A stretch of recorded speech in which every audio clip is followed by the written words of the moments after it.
গল্পের নাম তুমি শুধু আমার, লেখা আইরিন, পর্ব সংখ্যা 3। রিয়ান জোর করে মেহেরের হাত থেকে সুচ বের করলো। মেহের ব্যথা পেয়েছে, তাও চুপ করে আছে। রিয়ান মেহেরের হাতে একটা ওয়ান টাইম ব্যান্ডেজ বেঁধে দিল, তারপর গিয়ে সোফায় বসে পড়লো। নিহান ওয়াশরুম থেকে বেরিয়ে রেজাল্ট চেক করলো। মেহের আর নিহান দুজনেই প্লাস পেয়ে পাশ করেছে।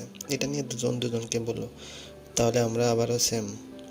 আসলে মেহের আর নিহান দুজনেই কাকতালীয়ভাবে সব পরীক্ষায় একই নম্বর পেয়ে পাশ করেছে।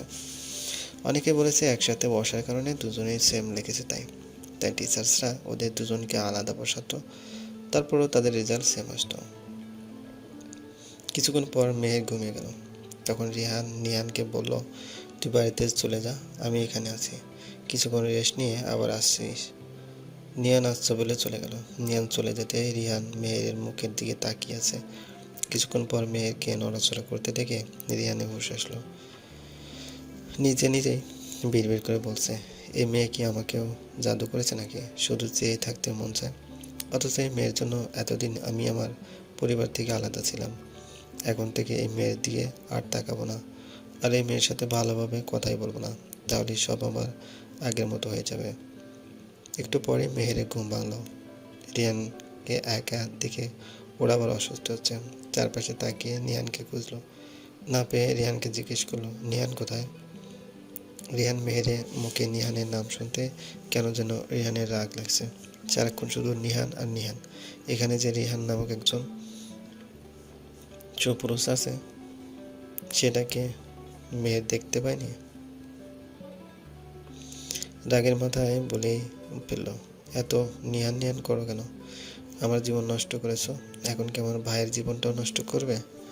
তোমাদের মতো মেয়েদের থেকে আর কী বা আশা করা যায়? তোমাদের মাথায় তো সারাক্ষণ এই চিন্তাই থাকে কীভাবে বড়লোকের ছেলেকে ফাঁসানো যায়। আমাকে পাওনি, তাই আমার ভাইকে বেছে নিয়েছো। মেয়ের মুখে নিহানের নাম শুনতে রিহানের হিংসা হচ্ছে, তাই রাগের মাথায় এতগুলো কথা বলে ফেলেছে। মেয়ের এতক্ষণ নিঃশব্দে সব কথা শুনেছে। ওর এসব কথায় কষ্ট লাগে না, কারণ গত 5 বছরে এমন কথা রিহানের মা মেয়েরকে অনেকবার বলেছে। কিন্তু কেন যেন রিহানের মুখে এসব শুনে ওর ভীষণ কষ্ট লাগছে। মেয়ের আপন বলতে মাত্র দুজনই আছে, নিহানের বাবা এবং নিহান। আজ মেয়ের হোস্টেল ছেড়ে দিতে হবে, তাই মেহের নিহানকে খুঁজছিল। রিহানকে আর কিছু না বলে চুপচাপ শুয়ে থাকলো।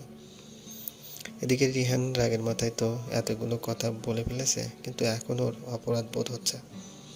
মেহেরকে কিছু বলতে যাবে, তখনই নিহান আসলো, তাই আর কিছু বলল না।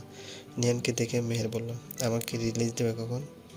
নিহান বলল, আজ এখানে থাকতে হবে। মেহের বলল, আমি আজই বাড়ি ফিরে যেতে চাইছি, প্লিজ।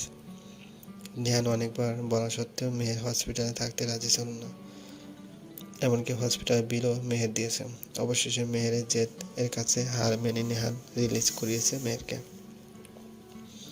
নিহান বলল, তোকে আমার বাড়িতে নিয়ে যেতে চাই না আমি, আর তুই একা থাকবি সেটাও রিস্ক। হোস্টেলে থেকে তোর সব কিছু আমি নতুন বাড়িতে শিফট করে দিয়েছি, আর তোর চাহিদা মতোই ছোটো একটা বাড়ি ভাড়া নিয়েছি। তুই যতদিন সুস্থ না হবি ততদিন রাবেয়া খালা তোর সাথে থাকবে। রাবেয়া নিহানদের বাড়িতে থাকে এবং নিহান রিহানের ছোটোবেলার যাবতীয় কাজ উনিই করেছেন। ঘরের কাজেও টুকটাক সাহায্য করেন। মেয়ের নিহানের দিকে কৃতজ্ঞতার দৃষ্টিতে তাকিয়েছে আর ভাবছে, এই ছেলেটা না থাকলে হয়তো সে এতদিনে মরে যেত। নিজের ভাই থাকলেও মনে হয় এত কিছু করতো না তার জন্য। আর এই ছেলেটাকে নিয়েই মানুষের মনে কত কুৎসিত ধারণা। মেয়ের হসপিটাল থেকে বাড়িতে এসেছে আজ 2 দিন হলো। এখন অনেকটাই সুস্থ হয়ে গেছে।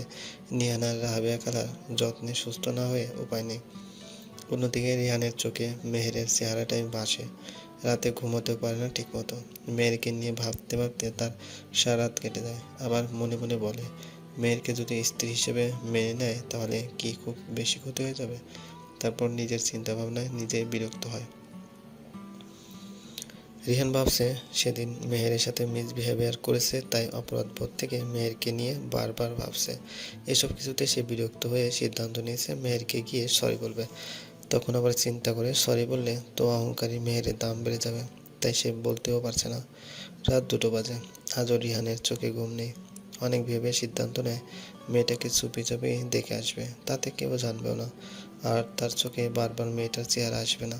কিন্তু মেহেরের বাড়ির ঠিকানা ওর জানা নেই। কিভাবে জানবে ভাবছে। নিহানকে জিজ্ঞেস করতে পারবে না, তাহলে নিহান সব কিছু বুঝতে পেরে যাবে। অনেক ভাবার পর একটা আইডিয়া পেল, কিন্তু তার জন্য আজকে রাতটুকু অপেক্ষা করতে হবে। এসব ভাবতে ভাবতে ঘুমিয়ে পড়ল। পরের দিন সকাল হতে রিহান রাবেয়া খালাকে ফোন দিল। ওপাশ থেকে রিসিভ হতে রিহান উৎসাহিত কণ্ঠে বলল, খালা আমি রিহান। খালা বলল, আরে রিহান বাবা, তুমি আমার ফোন দিলে কোন দরকারে? রিহান বলল, খালা তেমন কিছু দরকার নেই, তোমার হাতের স্পেশাল বিরিয়ানিটা খেতে ইচ্ছে করছে। খালা, কিন্তু বাবা আমি এখন কিভাবে রান্না করে তোমাকে খাওয়াবো? আমি কয়েকদিনের মধ্যেই তোমাদের বাড়িতে চলে আসবো, তখন নয় রান্না করে খাওয়াবো। রিহান, কিন্তু আমার তো এখনই খেতে ইচ্ছে করছে। তুমি কোথায় আছো বলো তো? আমাদের বাড়ি থেকে কি বেশি দূরে? খালা, না না, তোমাদের বাড়ি থেকে 20 মিনিটের রাস্তা এই ঠিকানায়। রিয়ান, তাহলে আমি আসছি তোমাকে নিতে, তুমি রেডি থেকো। খালা, বাবা মেহের মামনি এখানে একা কিভাবে থাকবে? রিয়ান বলল, আমার অনেক বিরিয়ানি খেতে ইচ্ছে করছে, আমি তোমার ওইখানে চলে আসবো, তুমি রান্না করে রাখো। খালাকে আর কিছু বলতে না দিয়ে ফোন কেটে দিল। ফোন রেখে রিহান একটা বিশ্বজয় হাসি দিল, নিজের বুদ্ধির নিজেই প্রশংসা করলো। রাবেয়া বিরিয়ানি রান্নার জন্য প্রয়োজনীয় জিনিসপত্র কেনাকাটা করার জন্য বাজারে চলে গেল। মেয়ের ঘুমিয়ে থাকার কারণে মেয়েরকে না জানিয়ে গিয়েছেন। মেয়ের ঘুম থেকে ওঠার আগেই চলে আসতে পারবেন ভেবে। অনবরত কলিং বেল এর আওয়াজে মেহেরের ঘুম ভাঙল। এর প্রচুর মাথা ব্যথা করছে। কয়েকবার খালাকে ডেকে না পেয়ে নিজেই বিছানা ছেড়ে উঠল। দেওয়াল ধরে ধরে দরজা পর্যন্ত গেল। মেয়ের টি শার্ট আর লেডিস ট্রাউজার পরে আছে, চুলগুলো এলোমেলো হয়ে আছে। দরজা খুলে রিহানকে দেখে চমকে গেল। অন্যদিকে রিহানও ভাবেনি মেয়ের দরজা খুলবে। মেয়ের ভ্রু কুঁচকে রিহানের দিকে তাকিয়ে আছে। রিহান এক ধ্যানে তাকিয়ে আছে মেহেরের দিকে। রিহানের চাহনি অনুশীলন করে নিজের দিকে তাকিয়ে মেহেরের চোখ বড় বড় হয়ে গেল। নিজেকে আড়াল করে একটু কেসে বলল, আপনি এখানে? রিহানের এতক্ষণে হুঁশ আসলো। ও মেহেরের থেকে চোখ সরিয়ে মিনমিন করে বলল, ইয়ে মানে খালা। তখনই পেছন থেকে খালা বলল, আরে রিহান বাবা, তুমি চলে এসেছো? চলবে। গল্পটি ভালো লাগলে অবশ্যই লাইক করবেন, কমেন্ট করে জানাবেন। চ্যানেলে যদি নতুন হয়ে থাকেন অবশ্যই সাবস্ক্রাইব করবেন, পাশে থাকা বেল আইকনটি প্রেস করে রাখুন, যাতে নতুন নতুন ভিডিও আপলোড করার সাথে সাথে আপনার নোটিফিকেশন চলে যায়। অলরেডি যারা সাবস্ক্রাইব করে রেখেছেন তাদেরকে অসংখ্য ধন্যবাদ। ভালো থাকবেন।